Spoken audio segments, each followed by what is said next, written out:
இந்த free fire BGMI இத மாதிரி பிளேயர்ஸை கூப்பிட்டு செஸ் விளையாட விட்டா எப்படி இருக்கும்? இந்த 2 பேர் இருக்காங்களே, இவங்க வந்து ஆக்சுவலா ஸ்ட்ரீமர்ஸ், கேம் எல்லாம் லைவ் ஸ்ட்ரீம் பண்றவங்க. யதார்த்தமா அவங்க லைவ் ஸ்ட்ரீம்ல போயிட்டு இத மாதிரி 1v1 செஸ் டான்ஸ் சேலஞ்ச் அப்படின்னு போட்டுருது. அதுக்கு ரியாக்ஷன் பாருங்களேன்.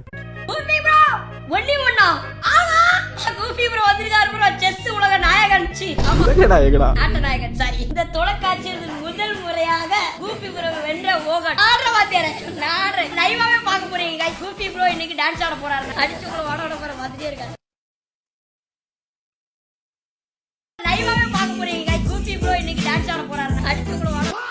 கேம் ஸ்டார்ட் ஆகுது. ஒரே கேம் தான், தோக்குறவங்க டான்ஸ் ஆடணும். நார்மலா தான் விளையாண்டுட்டு இருந்தோம். இந்த இடத்துல இருந்து நான் செக்கா போட்டுட்டே இருக்கேன். ஓகேவா, ஒரு 7-8 செக்கா போட்டுட்டே இருக்கேன், போட்டுக்கிட்டே இருக்கேன். விக்கிற மூவ் எல்லாமே செக்கு. உங்களுக்கு செக்கு எங்க இருந்து வருதுன்னே தெரியல. செக்கா எங்க செக்காஜி?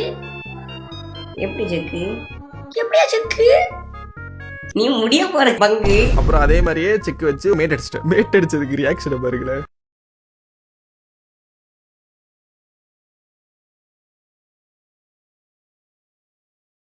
என்னது ஒரு பாட்டு சொன்னார்ல, ஞாபகம் இருக்கா? எனக்கு நல்ல ஞாபகம் இருக்கு. என்ன டான்ஸ் பாருங்க.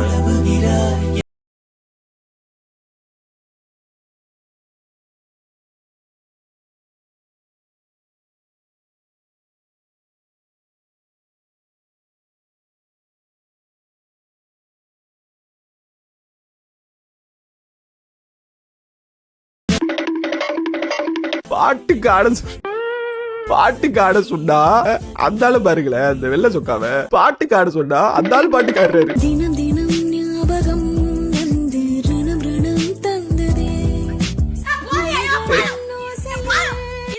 சரி சரி கண்டாயிட்டே. இல்ல ஸ்டார்டிங்ல என்னமோ சொன்ன மாதிரி இருந்தது. ரீவைண்ட் பண்ணு. லைவாவே பார்க்க போறீங்க. கூபி ப்ரோ இன்னைக்கு டான்ஸ் ஆட போறாரு. அடிச்சு உங்களை வாட போற மாதிரியே இருக்கு.